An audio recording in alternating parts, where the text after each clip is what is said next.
frugal habits to help build your wealth, health, and happiness. When we think about the biggest purchases that often handcuff people for years, it starts with a home. Getting a mortgage, basing that budget for that home that you get on what your mortgage lender will lend you, can be one of the biggest financial hurdles of financial independence. We're not talking about penny pinching on everything, but really focusing on the things that really matter and learning to cut back on the things that don't. Habit 2 is to get good sleep.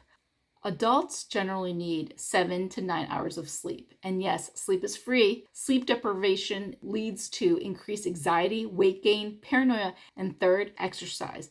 Increase that physical activity. We lose brain cells every day, but the best way to decrease this loss is through exercise. And through vigorous exercise, we can actually grow new brain cells. This leads to better mental functioning and protects against many chronic diseases. We're talking about less medical bills and a longer, healthier life, a happier you.